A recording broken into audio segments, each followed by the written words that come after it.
Let's discuss the one-dimensional wave equation for a vibrating spring. Hello everyone.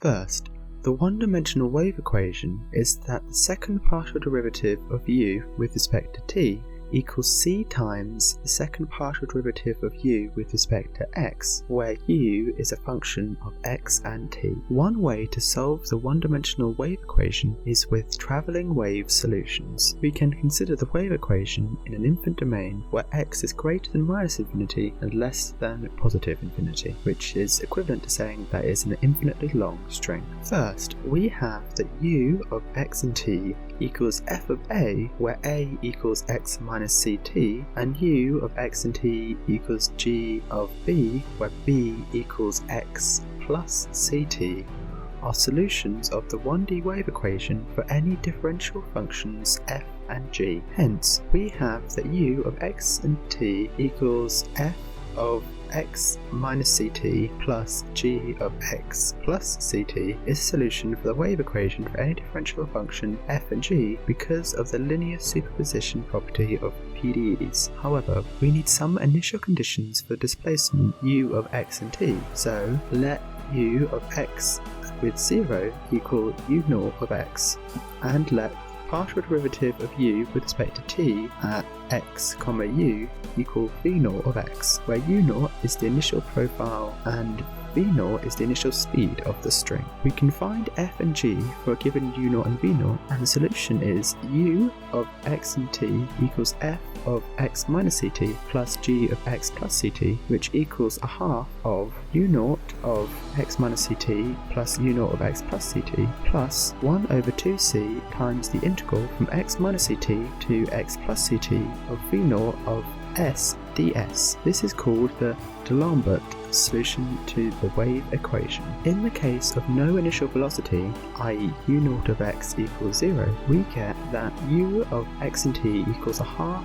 of u0 of x minus ct plus u0 of x plus ct, which means that the initial profile u0 of x creates two waves moving to the left and right with half the original amplitude. Now, let's move on to discussing the one-dimensional wave equation for separable variables, where we consider the wave equation in a fixed domain. A physical interpretation is that an elastic string is stretched to a length L along the x-axis and fixed at the endpoints. The string is distorted and then at t equals 0 is released and allowed to vibrate in the xy plane. We need to determine the vibrations of the string, i.e. to define its deflection u of x with t at any point in the range of 0 to L, and at any time t greater than 0. Therefore, the string deflection is governed by the 1D wave equation, where x is between 0 and L and t is greater than 0. We have two boundary conditions, that u of 0, t equals 0 and u of L, t equals 0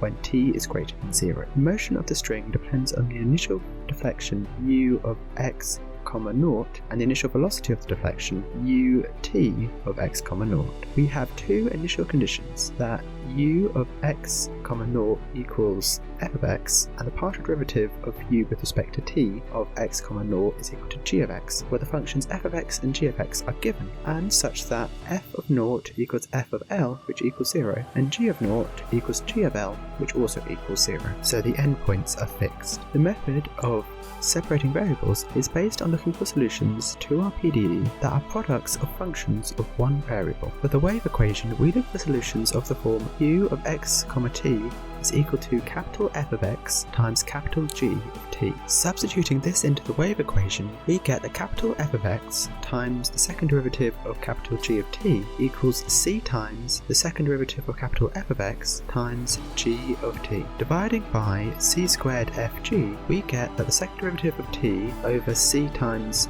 g of t equals the second derivative of f divided by f. The left-hand side depends only on t, and the right-hand side depends only on x. Therefore, both equations must equal a constant k. This procedure gives us two ODEs. The second derivative of f minus kf equals 0, and the second derivative of g minus c squared kg equals 0. These conditions should be satisfied for any t greater than 0. This is possible if, and only if, f of 0 equals 0 and f of L equals 0. There are three cases depending on k. First, consider k equals 0. In this case, capital F of x equals c1x plus c2, and so provides that c1 equals 0 and c2 equals 0. Thus, we have only the trivial solution if k equals 0. Next, consider k to be positive. In this case, k equals mu squared, and the general solution is f of x equals c1 e to the mu x plus c2 e to the minus mu x. We can check that the boundary conditions of f can be satisfied only when c1 equals 0 and c2 equals 0. Therefore, for k greater than or equal to 0, there are no non-trivial solutions which satisfy the boundary conditions. Now, consider k to be negative, so we have that k equals minus mu squared. Hence, f of x equals c1 cos mu x plus c2 sin mu x. Substituting this into the boundary condition f of 0 equals 0, we find that c1 equals 0. The boundary condition f of l equals 0 provides c2 sin of mu l equals 0. If c2 equals 0, then f of x equals 0, which is the trivial solution. Hence, sin of mu l equals 0, which gives that mu n equals n pi over l, for n a natural number. Therefore, we obtain infinitely many solutions. Fn of x equals c2 sine of pi n x over l. So, having found f and the range of possible values of k, we can now solve to find g. Given that k is less than 0, our equation integrates to give g of t equals an cos of cn pi t over l plus bn sine of cn pi t over l, with undetermined constants an and bn. Putting these functions together, our solution for u is given by un of x and t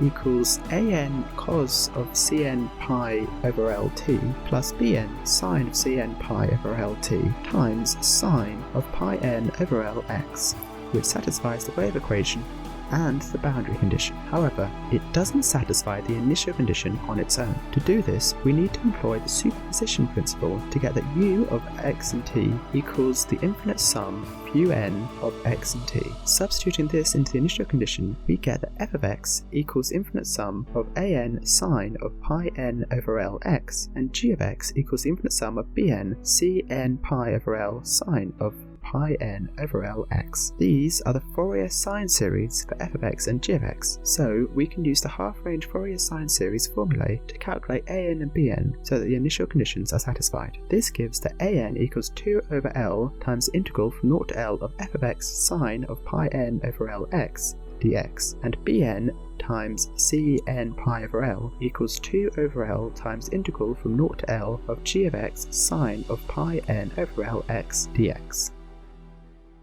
As ever, thank you for watching.